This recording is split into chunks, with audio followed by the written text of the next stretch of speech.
Hi, Larry. Hey, Larry.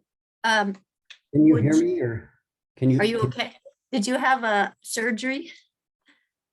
Oh, can you hear me? Yeah. No, that's a breathe right. Oh, So yes. I wear it at night so I don't snore quite as loudly so my wife can get her sleep. Yes, that's a good idea. So, allergy season's always fun. Hey, I need a volunteer to lead us in the pledge. Anybody here interested in that? Sure, I'll I'll do it. We got two people to volunteer. We got two volunteers. We'll do it and we'll do a duet. Do it. Got it. There we go. Do it together, Larry and Bob. Okay. Sounds good. I think that was Leroy and Bob, the Everly. Or brothers. Leroy, yeah, Leroy and Bob. Thank Yeah. you. Okay. Right. And hey, as long as the meeting hasn't started, Megan, are you here? Is the voice here? Yes, I'm here. Was the meeting with the subcommittee meeting of the communities of the parks, MacArthur Park plan, was that recorded? The community services meeting or The subcommittee meeting with the mayor and MacArthur? I don't know. I want to say unlikely. Oh.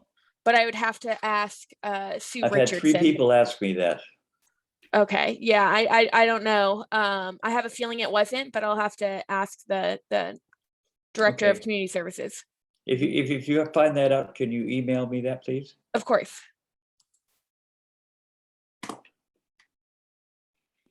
Night at 6 is a meeting about the Waite Street Park corner. So that's something I want to try to jump onto. We'll see if I can make it. I have to make it. Oh, you have to. It's involves your, No, yeah, I'm you're- on this Community Services Commission. That'll be at 6 o'clock. So yes. you're So the you host, have to. you're the leader on this group. So make sure we get off before 6. I know, because I really want to hear about what's going on, and I have some questions to That's the old ask. sheriff parking lot, Yeah, so that'll be great to get that developed. wouldn't it be? Yeah, I'm excited. So, great. Getting people on. There's Caroline. Board Member McWilliams did email me to inform me that he may be a little late due to a doctor's appointment. So I just wanted to Okay. let you know, Chair. And also Caitlin, Tiffany emailed me and said she'll be late because her Okay. class runs over. There's our captain. Yep. Okay, let's see, how are we doing? There's 2, 4, 5, 6. So there's 6 of us here. Should we wait one more minute and just see? Oh, my clock is now saying 4. Saying 4. Yeah, we can give it another minute or so to make sure. We have one new member that joined us. Oh, yeah. And then we have another member that will hopefully be here with us tonight as well.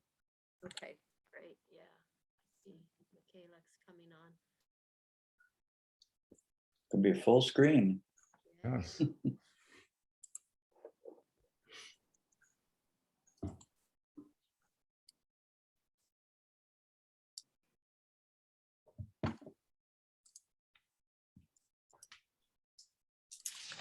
Okay, and then we still have another new member that's probably trying to figure out the system to get on as well. Takes a while to get comfortable with this, but he Yeah. should be coming on soon.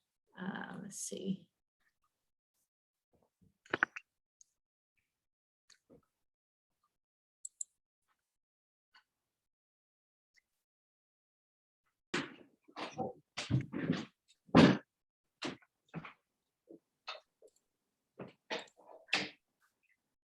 Go ahead and start the meeting 4:01 since. Okay. Got a meeting. Would you like me to take roll? Yes, thank you, Megan. Board Member Walkup. Board Member Tiffany. Board Member McWilliams. Board Member Johnson. Here. Board Member Fuentes. Here. Board Member Duff. Here. Board Member or Vice Chair Dillard. Here. Board Member Darby. Here. Board Member Blackman. Present. And Chair Castanos. Here. Okay, great. Thank you. We need to know if there are any public comments not related to items on the agenda, Megan. Did you want to do the Pledge of Allegiance first? Sure. We Was should that do first? Yeah. Well, it wasn't, but we will do it. Okay, so today Leroy Johnson and Bob Duff have agreed to lead us in the pledge. All right. Right. Leroy, I'm ready. begin. I pledge allegiance to the flag of the United States of America, And to the republic for which it stands, one nation, under God, indivisible, with liberty and justice for all. Thank you. Right. We could have something new going where we do duets with that from now That's on. right. I like that. That's very helpful. So Megan, now, any public comments? There are no hands raised at this time, and we did not receive any e-comments. Okay, perfect. We'll move on to any additions or deletions to the agenda from anybody. Carlo, should we mention that we want to rearrange the order of the agenda here? Yeah, Or- yes, please. That would be the appropriate time to do so, Chair. Okay, so the plan is to move the item 5.5 of the agenda up to in exchange with 5.4. We're just reversing the order of the last two items because we want to keep Chief Sweeney around to answer any questions about the quarterly review that might come up. So we're going to just swap 5.4 with 5.5. Any other changes? Okay, so any conflict disclosures from any members of the board on items where we have on the agenda? I'm sorry, I'm not seeing a 5.5. 5.5 is the summary of independent police auditor quarterly review. Thank you. We're bumping that up, yeah. Okay, seeing no conflict disclosures, we can move on to current business. First item on the agenda are the approval of the minutes. We have two minutes that have been brought forward, December 15th, 2021 and January 17th, 2022. So if you've had a chance to look these over, anybody have any questions, comments, changes? Pretty thorough minutes here. Seeing none, somebody can make a motion to move to approve both of these sets of minutes. I move the approval of the December and January minutes. I have a second. I'll I'll second second it. that. Okay. She came first. Okay, so Megan, I'll let you call roll. Okay. Board Member Walkup, how do you vote? I saw him logged in. Oh, I saw him too. Let me just, he's still might be here. Board Member Walkup, how do you vote on the minutes? I approve. Okay. Board Member Tiffany? Yes. Board Member McWilliams, did he sign it? Not yet. Okay. Board Member Johnson? Yes. Board Member Fuentes? Yes. Board Member Duff? Yes. Board Member Darby? Yes. Board Member Blackman? Yes. Vice Chair Dillard? Yes. And Chair Castanos? yes. Motion carries with all board members voting yes. All right, great, thank you. So next is the introduction of two new board members that we have just starting today. And we're excited to have both Michaela Blackman and Danny Walkup join our board. Michaela is our social service advocate, and Danny Walkup is beat 4 representative. So I'm going to ask Michaela to tell us a little bit about yourself, Michaela, and what you do and what your interest is with the Police Oversight Board. Sure. Yes. So hi, everybody. My name is Michaela Blackman, and I will be serving on the board in the role as an advocate for those people experiencing homelessness. I have not any formal, contribution in this type of arena before, so this is very new to me, but I do have a passion, and deep empathy and compassion for the homeless population and the most vulnerable in the community. And so I've donated time with several organizations in the county, and this is just a way to continue to foster the type of work that I love to do. I have also had family members who have been homeless in the past, and so it's just something really deep. It's a really deep contribution to be able to assist that population. So I do appreciate the opportunity to serve on this board, and I look forward to learning and being able to contribute. Great. Welcome, Michaela. We're happy that you are interested and that you've got a passion for people experiencing homelessness. Perfect. And so next is Danny Walkup. Danny, where are you? I know I'd seen you. I guess not. Danny, can you hear us? Do you have me now? We can hear you. We Oh, can't excellent. Please, I'm a new Zoomer, so I'm getting used to this whole system. Yeah. Yeah, exactly. Well, first of all, I'd like to say I'm glad to be able to serve on this board. I haven't been able to do any community service. I'm a retired 31-year UPS driver, and I've lived in La Mesa for 20 years. And I finally want to give back to the community. Life's been good to me. And with being on the oversight board, I mean, there's a lot of issues that I see that are really positive, and I want to keep a positive note going for them. And, of course, we've all seen our troubles through the years, but it's nice to be heard and be a voice. And it's great to meet all you at some point. I was able to be at the IPA meeting, and I was it was a profound experience because I got to see a few things that I've never seen before. And to be a part of this is really, really neat, for the lack of a better term. So, and I appreciate it. Yeah, and thank you for being there. That was a long meeting, and we appreciate your interest in spending your time just learning about what happens with the IPA work. Independent police auditor, by the way, and both Michaela and Danny, feel free to raise your hand or step in and ask a question, especially if something needs clarification or if it's just not making sense to you.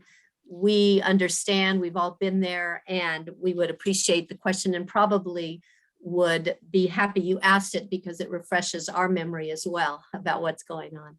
So, absolutely. Yes, both of you, thank you and welcome. Thank you for agreeing to participate on this board. It's important work, and we thank you for your contributions and glad you're here. So the next item on the agenda is the selection of the chair and vice chair. So Janet, Yes. sorry, you have a question, board member. Oh, I'm sorry. Bob, you have a question? I don't know whether it's you or Megan that we could get an updated list of the members and their email addresses, such as you have like this. Good idea. That would be Yes, appreciated. I can provide that information. Thank you. Thank you for that, Bob, because it's always good to have ways to contact or email people. Even though we can't email a large group, we can email individuals and just ask questions. So thank you for that. Okay, item number 5.3 on the agenda is the selection of the chair and vice chair. These people serve for 1 year. Patricia and I have served as chair and vice chair this past year. And this is the date we started last year. So it's time to select a chair and vice chair for this year, 2022. And the chair and vice chair can serve for 2 consecutive terms. They're 1-year terms. We can serve for 2 consecutive terms. And then at that point, it's time to move on and let somebody else have the chance. So anyway, at this point, let's start with the nomination of the vice chair. Do I have any nominations for the vice chair position? I nominate Vice Chair Dillard to be vice chair again. So Larry Darby nominates Vice Chair Dillard. Do I hear a second? I will Okay. second. And Mike McWilliams seconds. And Megan, should we go through the vote on this? Or should we do that? It probably wouldn't be right to do it together. So should we vote on the vice chair position? Do we have to ask for any additional nominations before we do that? Thank you. Any other additional, good thinking, Mike. Hearing none, I will turn to Megan. Megan, can you hear me? Yes, sorry. Sometimes I okay. forget I'm muted. I'm just trying to type at the same time. Oh, I know. Sorry. Okay, so I'm sorry. It was Board Member Darby and Board Member McWilliams that nominated Vice Chair Dillard. So I'll go ahead and take the vote. Board Member Walkup, how do you vote? Yes. Board Member Tiffany, how do you vote? Yes. Board Member McWilliams, how do you vote? Yes. Board Member Johnson, how do you vote? Yes. Board Member Fuentes, how do you vote? Yes. Board Member Duff, how do you vote? Yes, and thank you, Patricia. Board Thank Member Board Member Darby, how do you vote? Yes. Board Member Blackman, how do you vote? Yes. Vice Chair Dillard, how do you vote? Yes. Chair Castanes, how do you vote? Yes. Motion carries with all board members voting yes. Great. Vice Chair Dillard is a wonderful person on this board. The next item is to select a chair for this year. I would Do- nominate Chair Castanos to retain her position. Second. Duff and Larry Darby. And Any other nominations? Point of order, should not the gavel go to the vice chair on this motion? That's a good point. Maybe. Patricia, it's all He's yours. on it today. He's on it. Oh, and Mike too. I'm happy to do that. Was there any other nominations that I may have missed? Okay, so I guess, Megan, we're ready to vote. okay, Board Member Walkup, how do you vote? Yes. Board Member Tiffany, how do you vote? Yes. Board Member McWilliams, how do you vote? Yes. Board Member Johnson, how do you vote? Yes. Board Member Fuentes, how do you vote? Yes. Board Member Duff, how do you vote? Yes, Board Member Darby, how do you vote? Yes. Board Member Blackman, how do you vote? Yes. Vice Chair Dillard, how do you vote? Yes. Chair Castanes, how do you vote? I'm sorry, Chair Castanes, was that a yes? Yes. Okay, Yes, sorry, I didn't sorry. quite hear. Did, did I croak or what? Motion carries with all board members voting yes. Okay, great. Thank you. Thank you all for your vote of confidence. So next item on the agenda is 5.5, because we're reversing the order of the last two. And we're going to review the summary of the IPA quarterly review. You got a copy and then it was revised. You got a newer version. And the reason is because there were a couple of items on the original version that had non-sworn officers, complaints about non-sworn officers. And that is not something that our ordinance allows us to review. So those had to be removed. And the 6 items remaining are complaints filed against officers. So hopefully that'll clarify that question that you might have. Let's see, Dennis or Rick, or I see we have Bruce Smith here as well. Any of you planning to give a little overview before we start?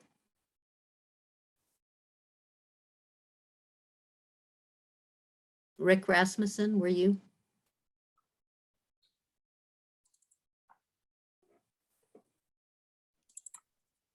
I think you're muted, Rick. There you go. Yeah, I hit the space bar, but I don't Zoom well either, just so y'all know. Carlo, are you going to be able to post the quarterly reports so we can discuss it or not? We can try to share screen, but we weren't prepared to do that. Everyone's got a copy of it and it's posted on as part of the agenda packet. So unless somebody needs to see it, I believe you have the materials you need before you. Okay, the purpose of the quarterly report is to advise the general public of the status of complaints that they have filed within the last 3 months. So what we actually did is we did it from the date of our hiring through the date on the report. So including most of the first quarter. Henceforth, we'll do it every quarter starting on the 1st of July. So the first meeting in July, we'll get on track and stay on track therefore. So the cases that you see presented in front of you are the complaints that came in during this time frame. In addition to that, you can also see recommendations that have that we've made to the police department. It's not all inclusive. It just gives us a starting point on things that we can discuss. So without any specific questions on the issues within the quarterly report complaints, we can move on to the recommendations if appropriate. Does anybody want to see or discuss something specific in the complaints that we've logged so far? Rick, I've got like 2 or 3 things. I don't know if anybody else does. So. Yeah, go ahead, Leroy. Okay. I'm looking, at the report and the revised one. So that very first one that's dated 12/29/2020, and it talks about the allegations, LMPD finding unfounded, not sustained, but it says under the IPA findings, not yet referred. My question is, that's like from 2020. How do we get that item referred? And maybe something I don't understand. I'm assuming that you're going to refer it as of right now. And so without the referral from the CPOB, okay, we did not review them. Okay, so that we are prepared, and we've discussed with senior leadership in the police department. They know that this request is coming. Okay. And so we needed to make sure that the cases that are listed, not referred, meet with your investigative guidelines. They do with your operating principles, which we check, but nonetheless, until you guys, because we work for you, and so the discretion to investigate comes through your ordinance as well as through your directives. Okay, so is this our venue to request that referral, or do we do it later and send you a list of them? Because I don't know. I think, and again, I'm not one of the practicing attorneys on the call, but I think you could probably do it here. Yeah, it's within your discretion to send any other complaints to the IPA. It might make sense to go through all of them or see if there's others that you want to refer, so you can vote on them together, but I leave it to you. But I think this is a proper time to vote on that. Point of Caroline? order. So a motion would be made to forward to IPA and then seconded discussion and then vote. Is that proper procedure? Correct. So Caroline, when we don't have much information to go on, how do we, I mean, we haven't seen the complaints. We don't really know what they're about, except maybe a one-word description of them. How would we know that they warrant further investigation?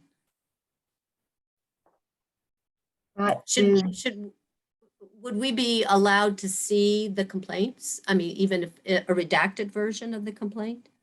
I would tell you that throughout the country, it's the nature of the allegation that triggers the investigation. So the fact that it's excessive force on the case under discussion and harassment, both of those would fit your guidelines. If I could offer something in here also, as we get our complaints in here at the police station, we're now getting a new system to where all those complaints are routed immediately to the IPA. So they can see exactly what it is, what it's about, whether it meets the criteria of the CPOB and further investigating it. I think because this is 2020, I thought we had forwarded all of those over to the IPA, but if we haven't, we can definitely do that. That's an easy fix.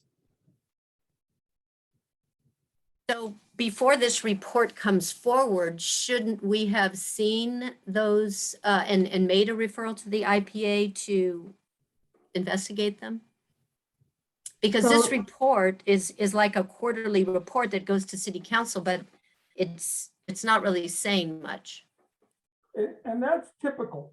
I mean, this report is typical. Some cities put a whole lot in. Most cities on their reports, because there's a lot of privacy issues that go in to these decisions.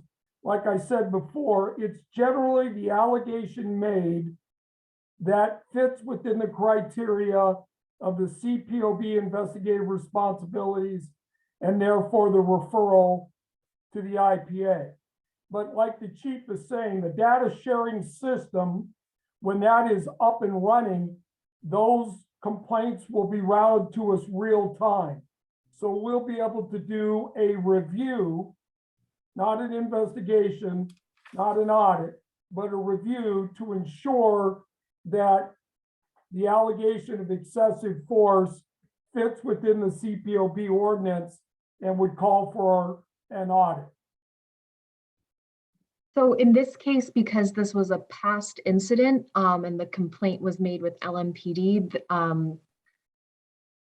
of course, as Rick just said, they didn't have an opportunity to evaluate it in real time, but under your powers, you have the discretion to audit past incidents of uses of force, harassment, or discrimination. And so I think what Rick is saying, that this falls within your discretion as to investigate a historical incident. Going forward, as a reminder, any complaints that are filed with you all, you can see complaints that are filed with LMPD go to the IPA to provide, information about this level, as I understand it, and then you would have the ability to determine based on the allegation whether it was something that you wanted to have the auditor look into further.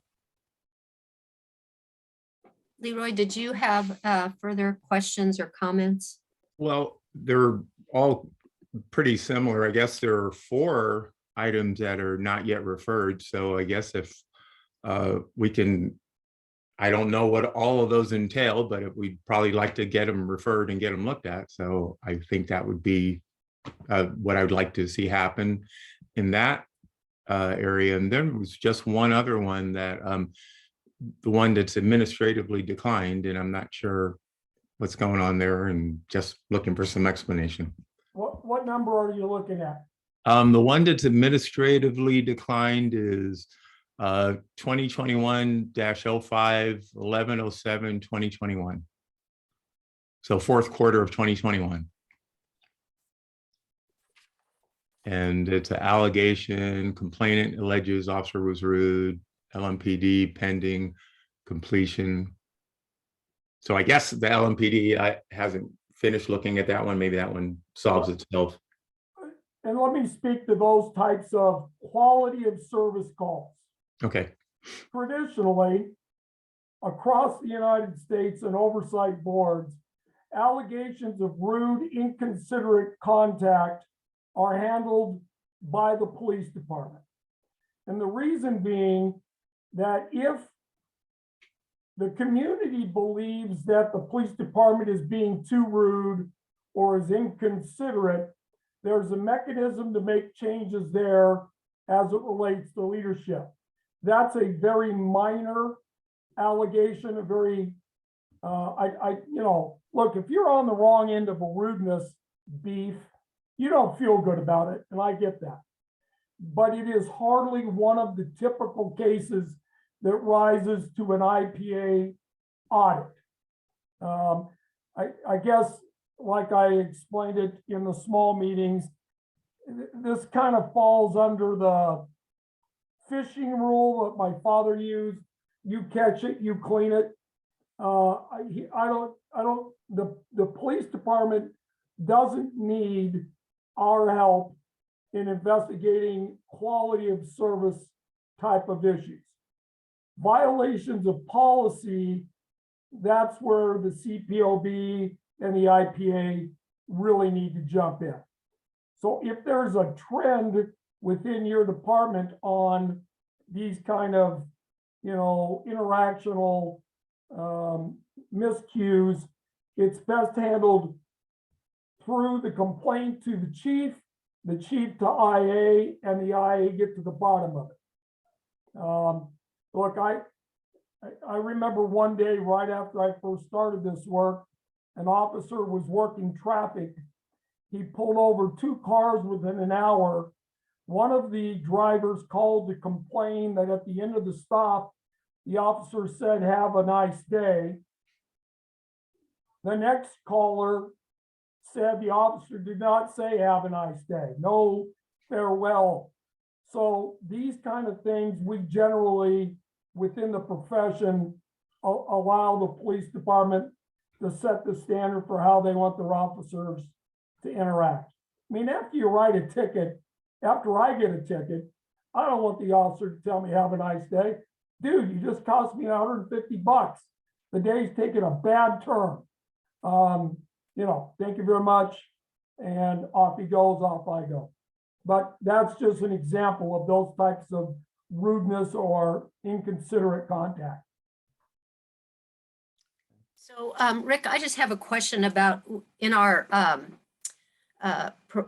procedures manual, we talked about the possibility that if there were consistent patterns of Yes. this sort of thing, especially with a particular officer, Yes. that would be something. And how would we track that? Is that something you would do?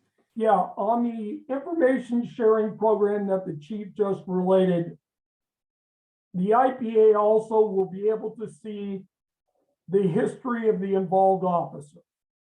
So if this officer has, now look, if you're working traffic, you got to take it with a grain of salt, right? Because if you're handing out traffic tickets, people are going to think you're rude and inconsiderate. So you've got to use it with somewhat changeable lenses when you're reviewing it. But if Officer X has complaint after complaint after complaint about being rude or inconsiderate, that would be something that I would come back to you guys, because it's not in our general guidelines for adoption, and say, "Hey, Officer X, 7 rudeness complaints in the last year. Do you want me to look into this?" I mean, if you look at the report in the last year, you only had those complaints there that you can see. So yes, we can do that. But looking at the trends within your department, yeah, it's probably not gonna happen. It sounds like you got a pretty professional, courteous crew. Okay. So other comments about this report? I just was wondering if it can be presented in a manner that is more easily understood by the public. And I think a narrative format would help. I know other IPAs across the state present this in a more narrative form and give you a little more information about the incidents rather than just excessive force. They actually tell the story of what happened during the incident and that led to the complaint without names or anything other than the story. So that, because I don't even know, as I start off in this report, I don't know what S through S4 means. Does that mean there's 4 officers involved in excessive force? Yes. And why doesn't it say S1 through S4? I guess it's confusing to me to know what exactly took place. Excessive force doesn't really tell me much. And we can certainly work offline on whatever format it is that you want. Traditionally, the description of the allegation is a police department function. They're the ones describing the incident within their own department. And so I would recommend that if that's what you want to do, that maybe you, myself, and either the chief or Matt sit down to decide what it is you want to post or not post. I would only caution you that in a quarterly report, we haven't made a finding yet. And so sometimes you can put out information that is contained in a unsubstantiated allegation and create an atmosphere that may not be the case. So it's been my experience that brevity in these matters is better.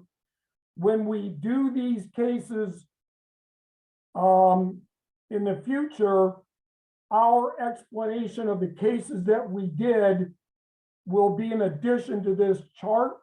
So that'll be the next section prior to the recommendation section. And it would discuss each case in much greater but still finite detail. Anna, you had a comment.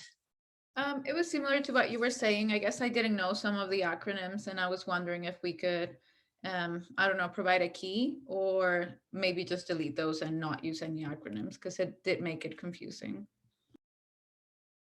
Okay, the only acronym was S, and that's explained on the first line. EV and OIS, and we could look these up, but the general public isn't going to. There's a number of acronyms used that R&R, I mean, you might know, people who have been involved in law enforcement might know, and we can look them up, we can Google them, but we want this accessible to the general public, so. Fair enough, we'll expand the legend. Yeah, and not, the problem with the legend is, I think after note, I think the sustained, exonerated, unfounded, and those 5 are findings, and those should be separate from a key.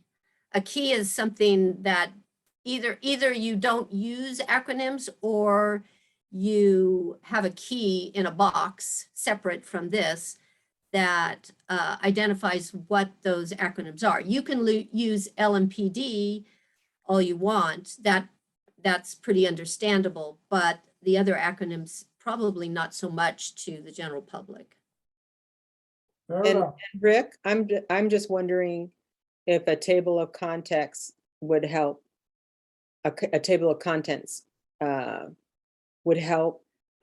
Just using that same opinion of you know, the general public, if they were to read this, simplifying it, so that they could go to exactly what they wanted to if they didn't want to read the whole thing or try to figure out. Like, I noticed that when I first looked at this, I had to figure out what it was I was looking at. And maybe that sounds like a dumb opinion, but I sincerely had to read through it for a while before I could realize or understand, what is this, you know? And I think that as a member of the community, if I were just to go onto the website, I might get bored immediately, not understanding what the first 2 pages are really exactly saying, without at least having a content page where I could identify what was being reported and where I could get my answers or what it is I'm interested in reading about. Just a question for you. Would that be okay to have that? It's your report, so we'll make it work for your city, however you want it done. So, you know, I don't know if you've noticed, we're pretty easy to work with. So if you guys shout it out and it's doable, we'll do it. I think I'd like to add to Patricia's recommendation that maybe just, she said, you know, when she first looked at it, she didn't quite know what it was. And I would agree, if we hadn't been briefed as to what we were getting, maybe a very brief introduction, just describing what we've got in, you know, to the public, what we've got in front of us here. Easy. And if you look at other IPA reports, they actually give a narrative about what happened in, you know, and so it would clearly state the incidents that took place. The whole scenario is explained. It's very user-friendly. It's very understandable, and it shows the public that we're being transparent, which is the main purpose here, to bring about transparency. We have nothing to hide. Here's what happened. Here's how it was handled. Here's what we found, and here's what we recommend. And something that is completely and totally devoid of law enforcement speak or acronyms, but really just is written so that, you know, somebody reading this and not have any background in law enforcement can completely understand what's going on and have a pretty good feel about what the police department's sharing with us. So, And I probably wasn't clear enough. When we actually get a case that we're able to do a full audit on, there's a section between trends and the chart that will explain each of those cases in that very format. But we didn't have any of this so far. As we noted, those cases had not yet been referred. So once we get those cases, and we've got 4 of them here, that'll happen whenever our audits are completed in the next quarterly report. I'm wondering if maybe 3 or 4 or 5 of the board members, we can get together and kind of iron out something and then send it to Rick. And he could send it back to us, and then we can approve it or disapprove it at the next meeting. Would that be a possibility? we could, we do have a meeting scheduled with the chief and the IPA coming up Monday, the 28th. And maybe Larry, if you're interested in joining us, or as long as we don't get over 5 people, we could, you know, have input from various members of the CPOB.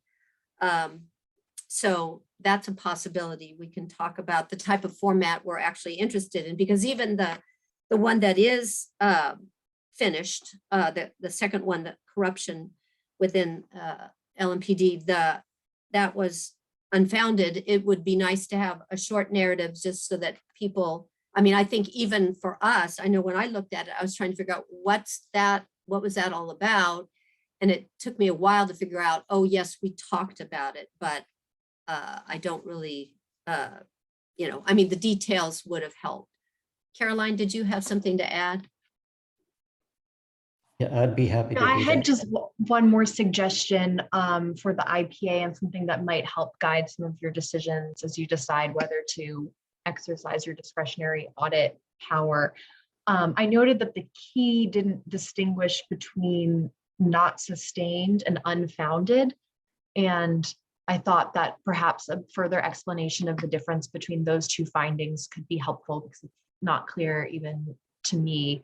And whether, what sort of, I would be curious to get the IPA's perspective on the value of an audit of a not founded investigation, for instance, versus a not sustained, and whether there's much value in conducting an audit of something where there wasn't much evidence to begin with, and sort of the comparative value of the audit with different findings. Yeah, that would be helpful, definitely. Police departments have gone to sustained and not sustained. And I think that's the case in the La Mesa Police Department. Is that right, Chief? That's correct, Rick. And for the IPA or oversight agencies at all, there needs to be more accurate findings. For instance, you've got to remember that the officer is going to testify at some point. And the question will be, isn't it true that you have been accused of excessive force? The answer would be yes. The finding was not sustained. There's a big difference between not sustained and either unfounded or exonerated. Unfounded means the allegation didn't occur as described. Exonerated means the officer's actions, which are described in the complaint, but they're within policy. So it gives a little bit more meat to the findings against the officers. Sustained is sustained, and there are cases, I've had 3 in nearly 20 combined years, where we couldn't get over the preponderance of the evidence. It was, I don't know. And so that's why we have a no determination as possible. I think it's a better, more accurate, representative reflection on the officer's conduct. Whereas not sustained and sustained is somewhat finite and doesn't really, because anybody can file a complaint against any officer. The fact that there's no shred of truth to it, I think it's only fair that we reflect that in our report. And that's where a finding of unfounded comes into play, versus not sustained. Meaning not sustained to me means, yeah, well, there was some force and it might not have been great, but it was within the rules. That just seems it seems a tough way to treat allegations. It's not as accurate. But if you would like us to adopt the not sustained or sustained model used by the police department, that's easy for us to do. It makes it a lot simpler on our end. Can you have both? Well, we do have both. We have the PD doing it sustained, not sustained, and we have a little bit more discretion on the IPA. But I mean, can the IPA include both if you feel that it's more unfounded, fits the description rather than not sustained? Can we have both of those and have a distinction up at the top with how they differ? We could, but I'll need you to give me the definition of not sustained versus exonerated or unfounded. Okay. You did have Chief Sweeney's hand going there. He might have had to add to that. Chief Sweeney. I was just going to give an example. I mean, not sustained. I don't think I've ever seen that in excessive force case. I see not sustained mostly in cases of an officer said something to me rude, and there's no body worn camera at the time. We don't know. The officer says they didn't. The person says they did. It's really a a he said, she said type thing. And that's the conclusion that we reached because there's no definitive evidence that it occurred or it didn't occur. Which does sound a lot like unfounded. So yeah, it's going to be a challenge to determine the difference. So we'll think about that, definitely. Chair, I did want to mention that there's been a member of the public with their hand raised for a little bit. So I want to make sure that we acknowledge the public if they have any comments to share on this item. Yeah, that'd be great. Let's go ahead and hear the public comment and we can continue because we still need to get into the trends and issues identified. So Megan, go ahead and bring in the public comment. Okay. Andy, you should be able to unmute yourself and you'll have 3 minutes. Cool, thanks. I had a few notes on this. First, thanks for doing it. I think it's a great step forward. One small thing, the title on the PDF in the properties of the document says Salt Lake City Police Civilian Review Board, so you might want to adjust that. I think that in the notes on the acronyms, I strongly agree with. I'm a proud member of the AAA, the Anti-Acronym Army. I would strongly recommend just getting rid of all of them. And we don't need a key. We don't like the difference between the word, like the letter S and the word officer is really not buying us much in this document. So just put officer and write out what all the what all the acronyms mean, and everybody will be much happier for it than trying to do a key or anything like that. I think another issue is that the dates are kind of confusing to read. There's a lot of there's like a bold date, and then that's a month, and then underneath it there's a specific date, and I'm unclear on what those mean exactly. So if we could have a description, I assume one of them is the date that the incident was reported, and one of them is, I don't know, but if we could have some description of what those are for, I think that would be really helpful. Of course, I want to get more detail on all the complaints, but so does everyone. But I am glad to hear that once cases are closed, you'll be able to add that. That's good news. I'd love to get an explanation written into this document about the reasoning behind the recommendations on the report. Are the recommendations based on like a general review of policies and practices, or are they based on specific incidents that were reviewed in this report, or both? I don't know.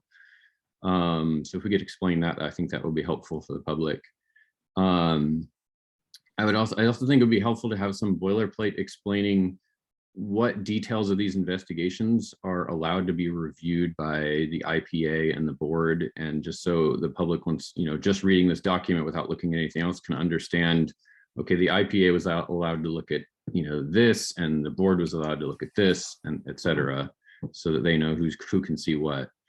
And then I did have a question about how far in the past can the board go, because there were talk earlier of looking at an item before the IPA showed up. So my assumption is that the board can go back in the past to the date that the ordinance was passed, but I don't know if that's true or not. So that's my list. Thanks a lot. Thank you, Andy. And Andy brings up some really good questions. I took notes on all of them. And Rick, would you like to address his last question about past reviews that you've conducted and are working on a report for us? So that was a question if I want to do that, or is that a directive?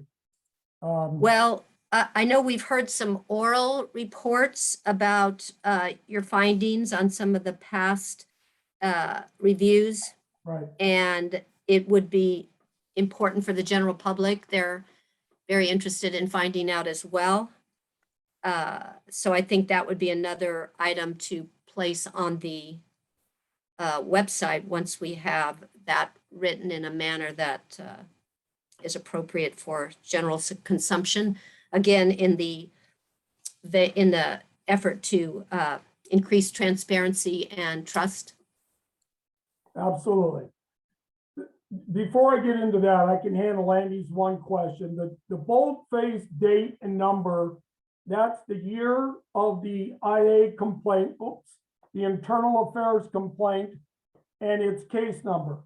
So 2022-01 was the first complaint in the year of 2022, and it occurred on January 7th. So those are the 2 dates. So cases are tracked by their internal affairs number for the ease of tracking to make sure we got them all. So maybe that's another thing we can look at, because I ran across the same thing that Andy ran across. I looked at that and said, is that the date? Is it May 2021 or no? Then there's a date underneath it. So it is confusing, and maybe we could figure out a way to make it not appear as though there are 2 dates side by side. So Yeah, we could do anyways, something as simple as just adding IA case number to the top Yes. number and then date of occurrence or date of complaint to the second number. definitely. Okay, great. That would help a lot, I think. So let's go ahead. Rick, you were, I don't know if you wanted to give us a little bit of background about the issues identified and relate to the police department in terms of recommendations, that second section. Sure. Those recommendations came from our review of the historical cases within internal affairs. So we looked at the 10 previous internal affair cases prior to the institution of the IPA and the CPOB. And from those case reviews, most of these recommendations have been put forth. One of the cases in this quarterly report, the corruption matter, was reviewed because it came in real time since CPOB was established. And so it was automatically referred to us because of the nature of the allegation. The purpose of the review of the 10 cases was to get a feel for what is the city seeing and how is the police department dealing with those complaints. It was kind of the best way to get our hands around what was going on within the police department and to what degree. So as we reviewed those 10 cases, most of these complaints came from there. They're pretty straightforward. They're recommendations to the police department that provides what would be considered best practices across the country, and sometimes just the best practices of the individuals within the IPA and the CPOB who have looked at the complaints. What we found is that your police department does a good job. Their investigations on their internal affairs allegations are done timely, they're done thoroughly, they're done in a unbiased manner. We looked, like I said, at 10 cases. We agreed with 9 of the decisions. We disagreed with 1, and we made recommendations that encapsulated both the ones we agreed with and didn't agree with. The single one we didn't agree with. So these are the recommendations put forth for the police chief and his staff to consider.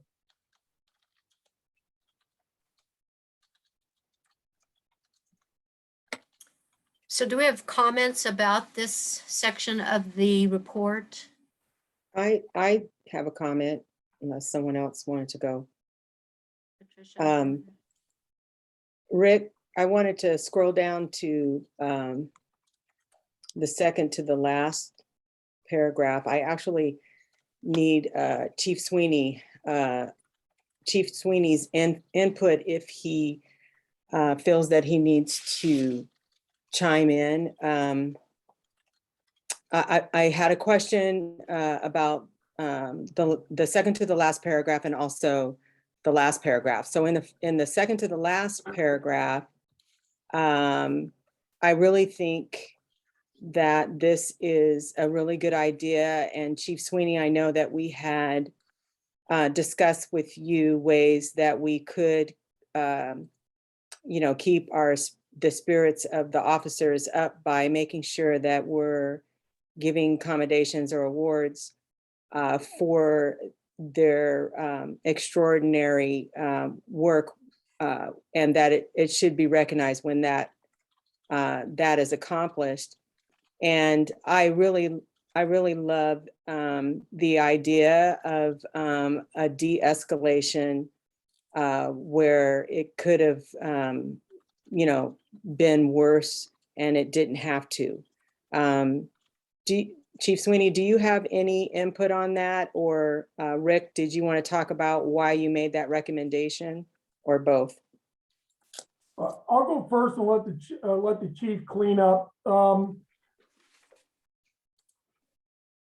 just be frank with you. This is the award that we give to the smart kids in school instead of the awards we give to our athletes. This is the recognition that by doing extraordinary de-escalation techniques, you prevented something from happening. And so I've instituted this elsewhere. It's worked very well.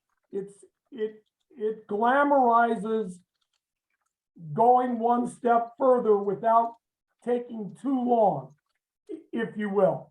What this means is, and there are videos everywhere of officers that went above and beyond to de-escalate a situation wherein, had they decided to use additional force, they were well within regulation.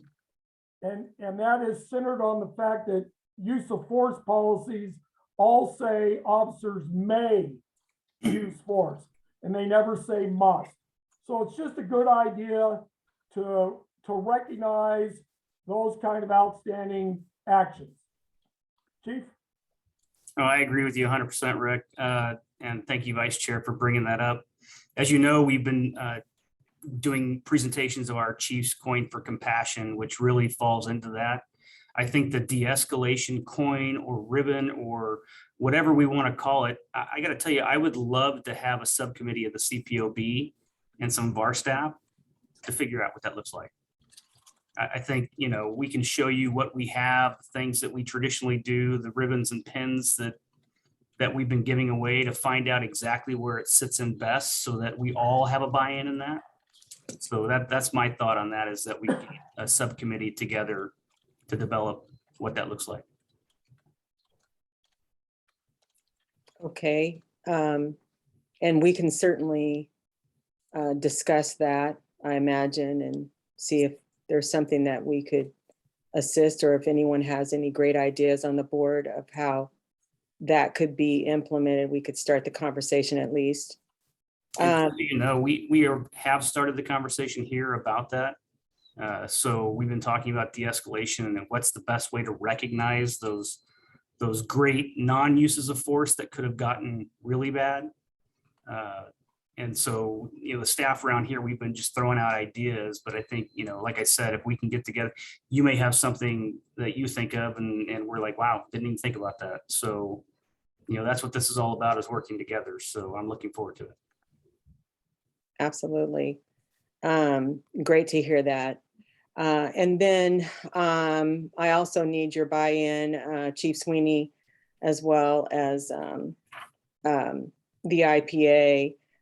This is the last paragraph that talks about, well, there's a lot in this statement. Maybe Rick, there's a lot of things in here that I had questions about. And while I love the overall concept, I question whether it's actually physically possible in some of these statements that were made.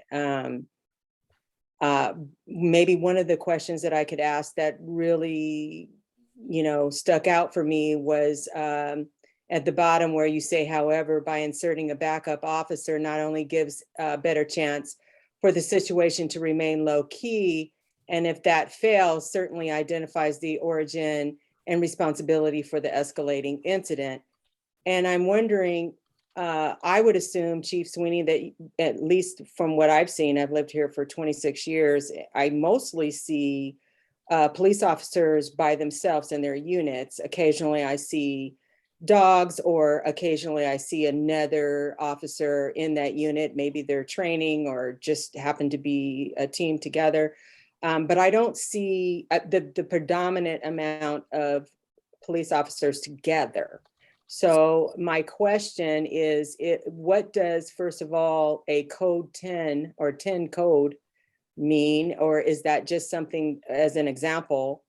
And two, how is it, I mean, I know that police officers often will ask for backup, but usually it's because they need backup because they don't feel like this, you know, whatever they're seeing is for one officer. But how would you know? Because I would assume that under certain circumstances, things happen very fast. And if they happen very quickly, an officer may not be able to, if they're in this mindset that has been described, maybe they're not capable of making that 10 code call to get another officer to maybe step in. And I'm not saying 100%, but I'm trying to figure out how that would all work. And I think I know where Rick's going. So Rick, if you don't mind, and the Vice Chair Dillard, you bring up a good point. We are individual solo officers that are out there on these calls. When it comes to priority 1 and priority 2 calls for us, those are the higher calls where we may have to make an arrest involving life or property. We send 2 officers to those calls. And what Rick refers to as a 10 code is basically what we have in our policies per AB 392, which was the duty to intervene, and to make sure that those are in the policies and that the officers are trained on that. In the instance you're talking about where an officer gets into something when they're by themselves, they wouldn't be calling that 10 code. They'd be calling for help, for cover. Once an officer got there, arrived on scene, if they see that it's, you know, this looks bad to me, I'm going to step in and I'm going to grab that officer away and say, I got it. So I think that's the 10 code that Rick's talking about. It's something simple. We've trained it in our use of force and our defensive tactics training as far as what duty to intercede means, when you should do it. Obviously, the issues that come up is when the cover officer arrives there, or the 2 or 3 arrives. They don't know what happened previously or what maybe that officer saw or is continuing to see. So in instances where you have an officer on top of somebody and they're trying to get hands, the officer coming may not understand that that officer just saw somebody tuck a gun into their waistband. So that's the cautionary portion that we use. Hey, let's help get them into custody. If it's going above and beyond where, say, an officer is using force that reasonable officer that just showed up said this is too much, then we expect them to intercede and intervene.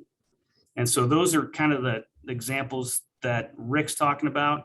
I know I've heard that where an officer would show up and say, you know, 10-7, 10-6, whatever the code is, that officer that maybe is involved in the incident would hear that and automatically know, okay, it's time for me to let go.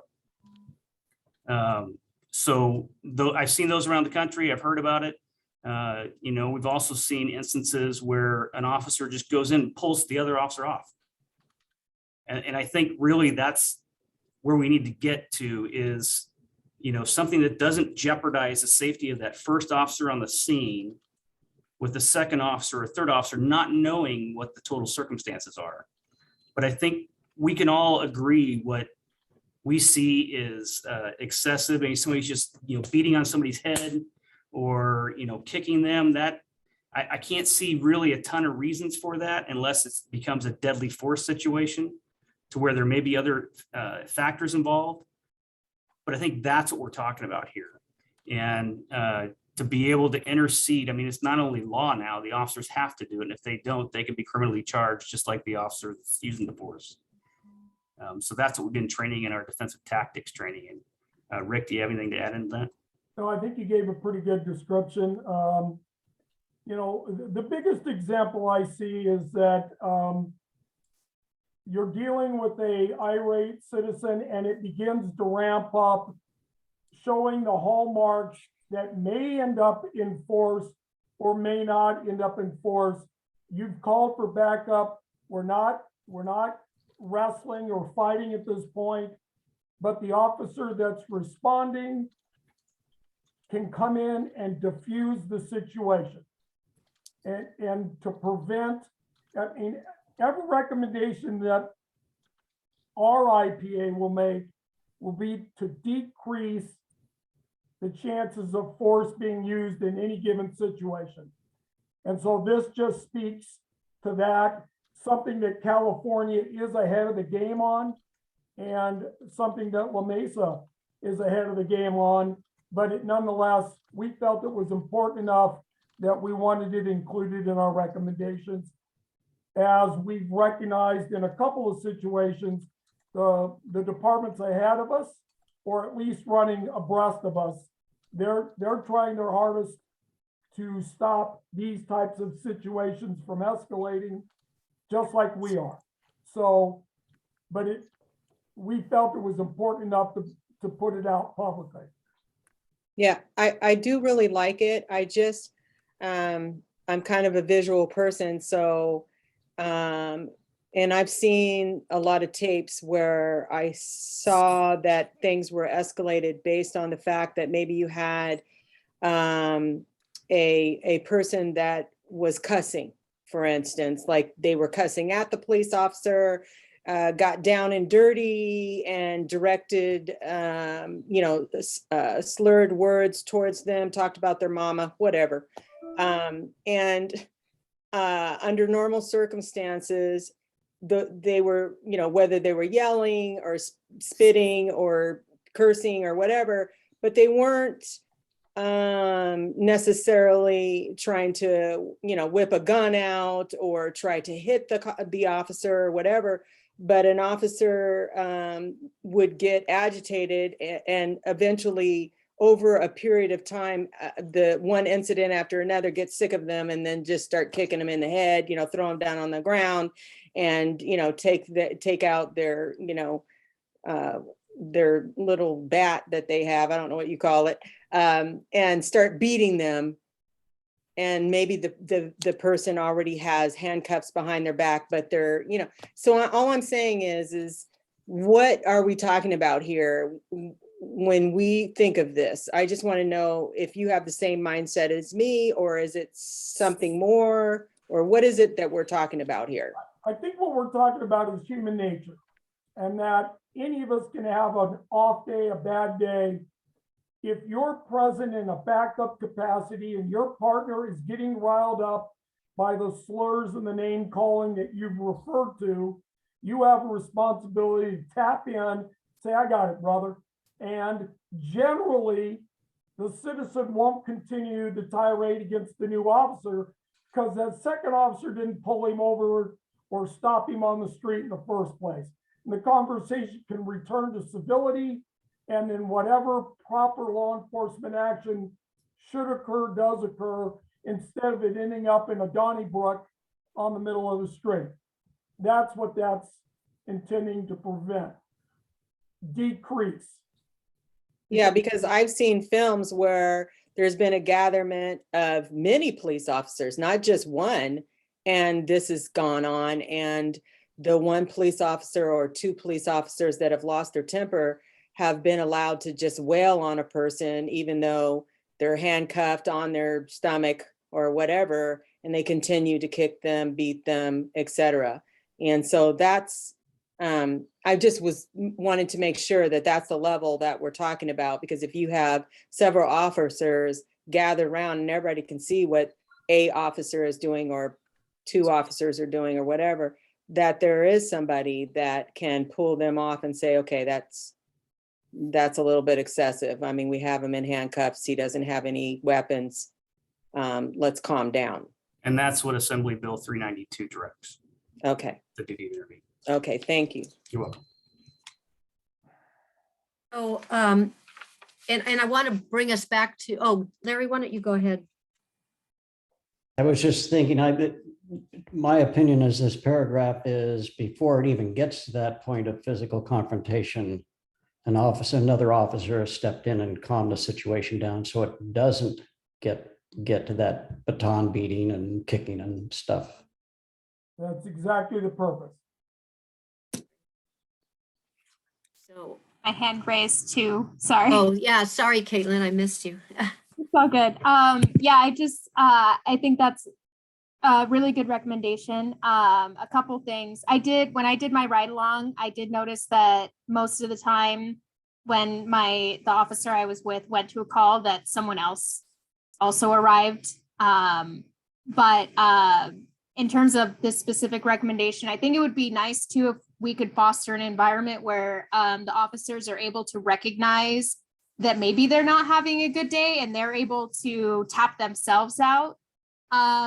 So, and being okay, like saying like, hey, friend officer, can you take this one? Cause I'm not in the right emotional mindset. And then the other thing I wanted to ask Chief Sweeney and Rick, it worries me in the case where, like, what if you're the newbie police officer and then the other police officer that might be needing to be tapped out is a higher rank than you? How can you make that newbie police officer feel comfortable with that, and that there aren't going to be any repercussions or anything for saying like, hey, I think you're a little grumpy today. Let's step back for a second. Yeah, I think you bring up a good point, and that boils down to training. And, all of our officers that come here are police officers. So really across the board, whether you've been here for 10 years, 5 years, 2 years, 20 years, it doesn't matter. If you start to lose your temper, we train that any officer can step in anytime. It doesn't matter what their rank is or how long they've been here. That's our duty to intercede. I mean, it is law. So our officers understand that it doesn't matter. And I'll share one thing with you. I've been meeting individually with every officer, and we've been talking about this for quite a while. And I say every officer, every employee here at the station. And we talk about a couple things. Do they feel respected and valued? And importantly, do they feel safe here? And what I mean by safe, I'm asking them, if you're having a bad day at home and you come in, you can't always disconnect that. So when you come here, do you feel safe that you can tell your beat partner, hey, you know what? If something comes up with dogs today or kids, it's a trigger for me. Can you handle those calls? These are the conversations that are actually happening on a daily basis when something like that comes up. And so, the ability for an officer to feel safe to do that is absolutely our number one priority. But not only, in the field, but if they're having issues at home, or, we have the department psychologist, we have the employee, the EAP, I'm sorry, I don't want to use acronyms. I know Mr. Tremlett's on there, sorry. Employee assistance program. So that is a conversation that we have been having since I've become chief and even before that. But literally as early as last night, I had a conversation with an employee where I'm explaining this to them. Not only do you need to feel respected and valued here, that you can step up and say something if you see that something's wrong or you think we can improve a process, but do you feel safe by coming into this environment and knowing that if you're having an issue or something's triggering you, that you can ask, hey, this is not for me, and be able to step away. Now, we all are human. We all are human. We have emotions. We understand that. But that training that we're implementing so that officers can understand it, recognize it before it happens, is exactly what we're trying to do. So Larry, did you have another comment, or is your hand just? I'm sorry, I forgot to lower it. Oh, that's okay. Yeah, this is all very helpful discussion. And I think, back to Andy Tremlett's recommendation about link the recommendations to something, even if they fall at the end as general, it's fine. But I think following the narrative of what took place, what the findings are, and then identify the recommendation to go with that item would be helpful. So it's kind of linked to some reason behind it. That's a good idea as well. So, yeah, I think when we meet on, I'm sorry, and I had given the wrong date. It's Tuesday, March 29th at 1:30. We're going to meet with, to discuss, with the IPA. And that would be a good time to look at these, various recommendations that we've made today. And Larry, you're welcome to join us if somebody else would like to. Leroy, if you are free, or anybody, I know a lot of you work during the day, but if any of you, it's a Zoom meeting, so if you're able to get away, we have room for a couple more people from the board. We just Yeah, can't. I'd like to join, so. that's Okay, Leroy, great, further information, sure. good, And I think we would have room for one more, right? Is that right? right, yeah. So even a new board member, if you have time, that would be great as well, because we can have up to 5 board members. So, No, we didn't. think about it and let me know. I have Larry and Leroy added on to Patricia and myself, so. The 29th at 1. 29th at 1:30, and it's a Zoom meeting, so we'll send you the link. Thank you. Any other comments about this report? I think we've got a lot of really good information that came forward, and we appreciate the chief and You got Captain another hand. Nicholas and Captain Runge. We had a lot of good input from the police department as well as from the IPA staff here You got today. another So- hand up. Oh, I'm sorry, Mike McWilliams. Yeah, I didn't want us to lose sight of the comment earlier that I think maybe we wanted to entertain a motion to request the auditor to look at a couple of these. Oh, thank you so much for that. Yes, that's exactly what we want to do. Yes, so Mike, would you like to make that motion? All right, I would propose the motion be made that we request the auditor to review case 202101 as well as 2021-03.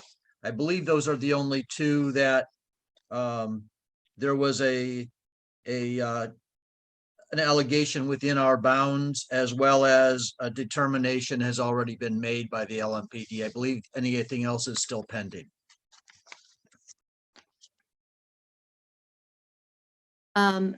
Rick, the last two, 04 and then 2201, those two are still pending by the La Mesa Police Department. So we really can't start on those yet. Is that right? So Mike's motion is correct. It is. Okay, do I have a second? I'll second that. Okay, Patricia seconds it. Megan, can we call for a vote? Yes, we can. Board Member Walkup, how do you vote? Yes. Board Member Tiffany, how do you vote? Yes. Board Member McWilliams, how do you vote? Yes. Board Member Johnson, how do you vote? Yes. Board Member Fuentes, how do you vote? Yes. Board Member Duff, how do you vote? Yes. Board Member Darby, how do you vote? Yes. Vice Chair nope, sorry. Board Member Blackman, how do you vote? Yes. Vice Chair Dillard, how do you vote? Yes. Chair Castanos, how do you vote? Yes. Motion carries with all board members voting yes. Great. Thank you. Thank you, Mike, for reminding me about that. Chair, I do have just a point of clarification. Yes. So in the interest of being extremely bureaucratic, if the CPOB wishes to form an ad hoc subcommittee to discuss the IPA's quarterly report, I suggest that that happen here through a I'm vote. actually in a meeting. So that the public understands that the CPOB wishes to create an ad hoc subcommittee and what that subcommittee is going to be doing. And then we can report out to the entire CPOB when the time is appropriate. Okay, so we would need to make a motion for an ad hoc subcommittee to review the IPA report and make recommendations. That would be the clearest way to do it, so that we're not doing it informally over email and there's confusion about who is and who is not on the subcommittee.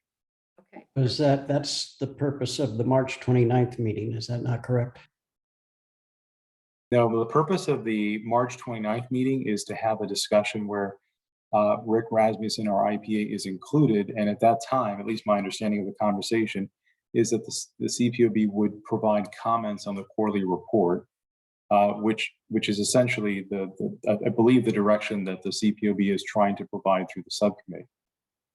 So typically we'd like to see these formed, just in advance with a few volunteers, and that way it's clear who's going to be on the subcommittee in advance of that meeting.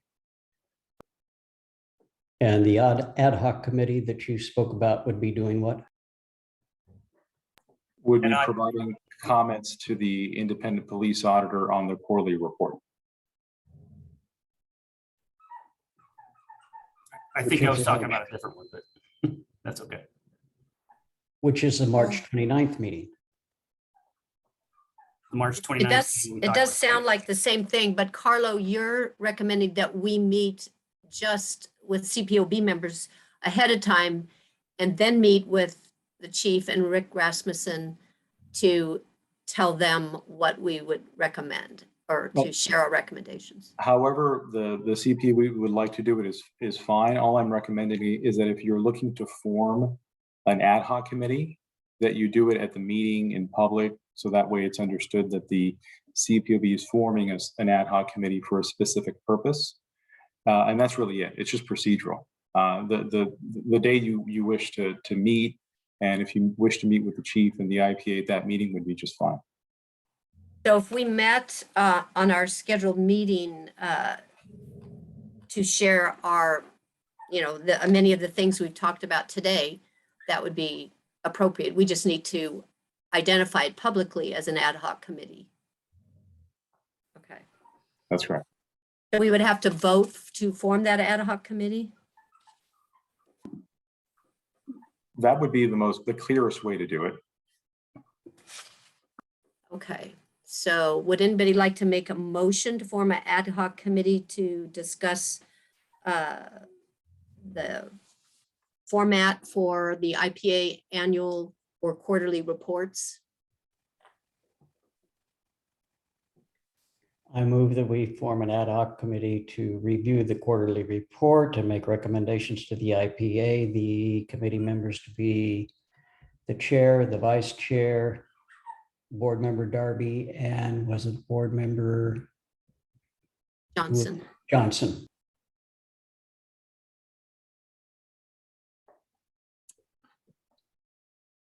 Do I have a second? I'll second that. Okay, Ana Fuentes seconds it. Megan, can you? Yep. Board member Walkup, how do you vote? Yes. Board member Tiffany, how do you vote? Yes. Board member McWilliams, how do you vote? Yes. Board member Johnson, how do you vote? Yes. Board member Fuentes, how do you vote? Yes. Board member Duff, how do you vote? Yes. Board member Darby, how do you vote? Yes. Board member Blackman, how do you vote? Yes. Vice Chair Dillard, how do you vote? Yes. Chair Castanos, how do you vote? Yes. Motion carries with all board members voting yes.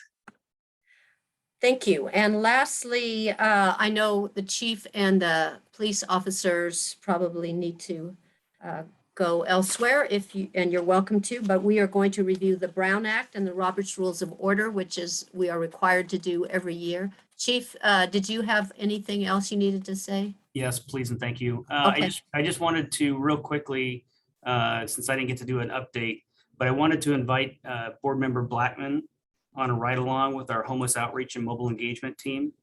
I think that would be extremely beneficial. And so we'll be reaching out to you with a contact for that. That sounds great. I would be happy to do that. Absolutely. Thank you for that reminder, Chief. All right, thank you. I know there may be some confusion, but with the vote that you had before with the 2021-03, I believe, and Rick, we're going to have to talk about this offline, but I believe that is a non-sworn case. So that's actually there was another version that came out. So let's see. Oh, maybe you're right. 03. Not sustained. No, it's actually a one that, the two non-sworn cases were taken off. So sorry about this. Yeah, Is confusing. I want to apologize, Chair. The one that's online right now, I thought I had uploaded the revised one, but Oh. if Chief, if you're looking at the one that's currently online, that's not the most up-to-date one. I'm going to be posting that one as soon as the meeting ends. I apologize for that. I thought I had done it prior to the meeting. Yeah, and I'm gonna have my staff look into it because the 2021 is the harassment allegation. And that harassment allegation is not a sworn police officer. Okay. So Okay. I'll get an answer back to you. Okay, great. We'll get that all cleared up and make sure we're all on the same page. Okay. Thank you. Thank you all. Okay, any other comments before we move on to item, which was 5.4, the review of the Brown Act and Robert's Rules of Order? Here, I'm gonna take off along with, Okay. our, unless you need someone. I think you're good. So yeah, the IPA group can go ahead and enjoy your evening. Goodbye. Thank you, Dennis. Thank you, Carissa. Thank you to the judge, Bruce Smith and Rick. Okay, so Megan is going to take care of the Brown Act, I believe. Yes, and can everyone see my screen right now? Does it look like a PowerPoint? Yes. All right, perfect. Let me go to the beginning. So we're just going to focus on the Brown Act this evening. Robert's Rules of Order, it goes more into how the meeting should be ran. And since it's two new members and the majority of you have already received that presentation on how to run a meeting, and the vice chair and the chair currently are aware of that, we're not going to spend time on that today, but I can always send a handout to the two new board members in regards to the Robert's Rules. So we're going to just go ahead and focus on the Brown Act. So our first slide. So the Ralph M. Brown Act, it's basically the basics of California's open and public meeting. And the heart of it is that all meetings of the legislative body of a local agency shall be open and public, and all persons shall be permitted to attend any meeting of the legislative body of a local agency. And a legislative body, it's not only the city council, but also the boards and commissions that they create as a city council. Next, essentials for an open and public meeting is that the meetings must be publicly noticed. The agendas must adequately describe, wow, that is a very bad typo right there, I apologize. Must adequately describe the items to be considered. No action may be taken on items not appearing on the agenda. Members of the public must be given the opportunity to address a legislative body before or during consideration of the item. And items may be heard in closed session in only 13 specific cases, but this is not relevant to boards and commissions. So a meeting defined, it includes any congregation of a majority of the members of a legislative body. For the CPOB, it would be 6 members because the body is made up of 11 members, even though we do currently have a vacancy, but 6 members would be the quorum. So a meeting includes the congregation of the majority at the same time and place to hear, discuss, or deliberate upon any item that is within the subject matter jurisdiction of the legislative body. And then there are exceptions to meetings. So individual contacts, conferences, community meetings, another body of the local agency, or social ceremonial events. So board members may attend those exceptions, the meetings and events covered in the exceptions, provided that the majority of members do not discuss among themselves other than as part of the scheduled program and business that is within the subject matter jurisdiction of the agency. So if you were to attend a conference or a ceremonial event and there's 6 or 7 or all of you are there, you just need to be sure that you're focused on the event and you're not discussing among each other topics that would normally take place in one of your meetings. So remember, the intent of the Brown Act is that actions of the legislative body be taken openly and that their deliberations be conducted openly. So we want to avoid serial meetings, and some different types of serial meetings are a daisy chain. So in that case, we have member A speak to member B about a certain topic, and then member B goes and talks to member C about what member A just told them. Another one is a hub and spoke, where member A speaks to member B about a certain topic and then gives that same information to member C. And so we want to avoid any meetings or serial meetings via personal contact, telephone, and email, which is why you'll notice when I send emails to the CPOB that it's usually everyone is BCC'd. So it takes away that chance of someone selecting reply all. But if an email is sent with the contacts in the to or CC section, and what you want to do is avoid hitting reply all if you do have a question regarding the email that was sent. So then there are notice requirements for agendas for the meetings, and they must be posted in a place that is freely accessible to the public. We post them in the bulletin board at the front of City Hall, and then also near the council chamber doors. They must be publicly posted. Oh, we also publish them on the website as well. They must be publicly posted in advance of the meeting, must specify the time, date, and location of the meeting, and must be provided to each member and to any person making a written request to receive it. So there are posting times for the different types of meetings. So for regular meetings, the agenda has to be posted within 72 hours or 72 hours prior to the meeting. And then for special meetings, and special meetings are basically meetings that take place on a day or time that is not the usual day or time. So for instance, if we were to have met today at 3 o'clock instead of 4 o'clock, it would be considered a special meeting since it's not the normal time. So anyway, special meetings, you post the agenda within 24 hours of the meeting. And then there's adjourned meetings and continued hearings, but that's isn't relevant. So we'll just go ahead and skip that. So actions on items not published on the agenda. So normally the board should not be making any actions on items that are not listed on the agenda, but there are ways to do that if a situation comes up that is maybe considered an emergency. So we can do a majority vote that an emergency exists, and then by a 2/3 vote that the need to take immediate action exists, and that the need for action came to attention after the posting of the agenda. And then if an item appeared on the agenda but was continued from a meeting not more than 5 days earlier, then that item could be taken, or action could be taken on that item as well, even if it wasn't listed on the agenda. There's a couple of other exceptions. Members of the board or staff may briefly respond to statements made or questions. They may ask a question for clarification, make a brief announcement, make a brief report on his or her own activities, provide reference to staff or other resources for factual information, request staff to report back to the body at a subsequent meeting concerning any matter, and then take action to direct staff to place a matter of business on a future agenda. So for example, if a member of the public came and spoke during general public comment and brought up something that isn't listed on the agenda, but a board member or multiple board members thought it was an important matter, they could request that staff add it to the next agenda. And now there's rights of the public to be able to participate in these meetings.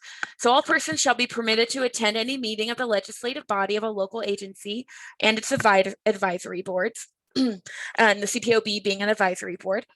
Members of the public cannot be required to provide their names or any other information to attend a meeting. Meetings cannot be held in a facility that prohibits attendance based on race, religious creed, color, national origin, ancestry, gender, or is inaccessible to the disabled.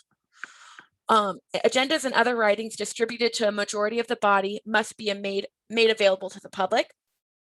So at the meeting, if prepared by the local agency or member of the body, and after the meeting, if prepared by some other person. So oftentimes, if we were meeting in person, I would have a copy of the entire agenda packet available for any member of the public who attends the meeting. And then if someone from the public were to come in with a letter to the board members, I would make that letter also available to the other members of the public following the meeting. So every agenda for a regular meeting must allow members of the public to speak on any item of interest, so long as the item is within the subject matter jurisdiction of the body, and the public must be allowed to speak on a specific item of business before or during the body's consideration of it. So the first part, that's why we have that public comment section at the beginning of the agenda. That's the time for the public to make comments on any items that are not on the agenda. And then we allow public comment for each agenda item that appears on the agenda. And now for during public comment, board members may respond during the meeting to public questions regarding items on the agenda. So a public member or a member of the public during general public comment asked a question about something that is not on the agenda, the board members would not be able to have a conversation with the member of the public. They could briefly respond by either providing where they could find that information at, or the person of contact that would be able to answer their question, provide that contact information, or they can ask staff to place the matter on a future agenda. So again, during public comment, there shouldn't be any back and forth between the board and the member of the public. And that concludes my presentation on the Brown Act. If there are any questions, I am happy to answer them.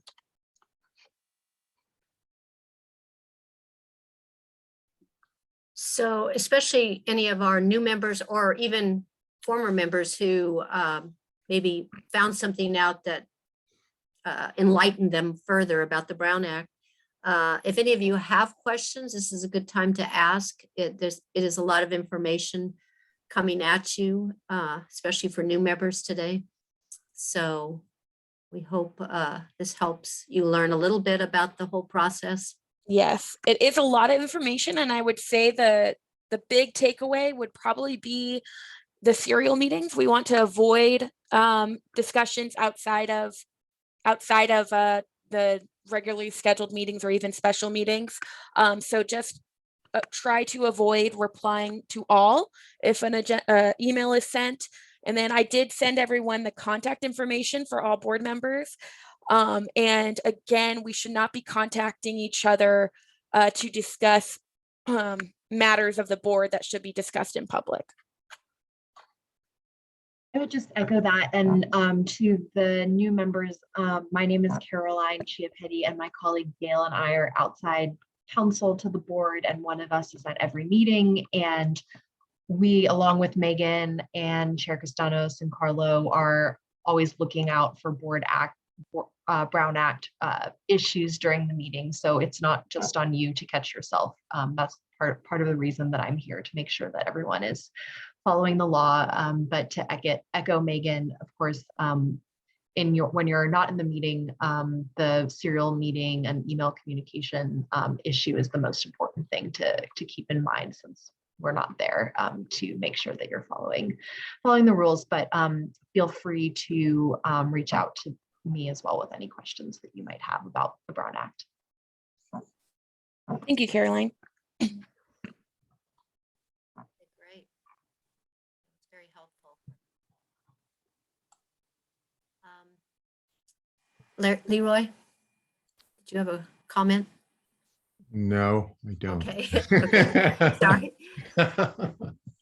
Okay, so everybody good with the Brown Act at this point? We can move on to staff announcements and board member announcements. Does anybody have something they would like to announce? Carlo, go ahead.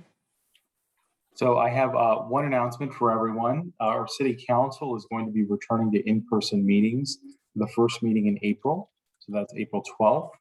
And as a result, we're going to transition our boards and commissions to in-person meetings as well, which means that our first get together in person may most likely be the meeting of April 20th. So I'm going to follow up with you all via email with instructions, locations, etc. You're welcome to let me know if you have any questions after I've sent that information. But those are all of the updates that I have for you. Thank you. Okay, and our next CPOB board meeting will be April 20th at 4 o'clock, and this will be in person. So make sure you keep that in mind. It'll be a little bit different. Danny will like that since he's not comfortable with, with Zoom just yet. The other thing I want to announce was that Vice Chair Patricia Dillard and myself met with Alexander White of the Police Officer Association, and we try to have quarterly meetings with the POA in an effort just to develop good relationships, open lines of communication, try to have a better understanding of what our goals are and the work that the Police Officers Association does. So that way we're just really have a good working relationship with each other and share information up front so there's no gotchas or surprises. So that's been very good. So yes, our next meeting is April 20th. And do I see any other comments from anybody? Welcome again to Michaela Blackman and Danny Walkup. We appreciate your service here on the board, and we welcome any, especially as you're new to all of this, we welcome your input because you're the ones that better represent the general public as you're looking at this stuff for the first time, and it helps us to understand what is really confusing and needs to be explained a little bit better. So your input is valued and your questions are very valuable to us. So thank you for joining us. And I'm sorry, just a quick question. Janet, did you say April the 20th is our next meeting? Is that right? April 20th, Wednesday, April 20th. Okay, just wanted to make sure I clicked the right The date. third, we're always on the third Wednesday of the month at 4 o'clock, unless there's some holiday or something. Okay. Oh, Larry, did you have a comment? Well, just for the new board member Blackman, I cook a hot lunch Monday, Wednesday, and Friday for about 12 homeless people, and I take them out and deliver them. And if you would like to come with me sometime, you would be more than welcome. Currently, right now, I'm suffering with a family reunion in Hawaii, but next week I'll be home. And you're more than welcome to join me anytime. It's kind of eye-opening to go around and meet them individually and build a personal relationship. So you're welcome. Absolutely. I would be honored to do that with you and just serve that community with you. Just reach out to me whenever you get a moment, and yeah, we'll connect and make that happen. Okay, will do. Thank you. Megan will be giving contact information for us, so we'll have that all updated as well. So thank you to all of you. Have a great month till we see you again. And we will adjourn at 5:44. Thank you all. Bye-bye. Bye.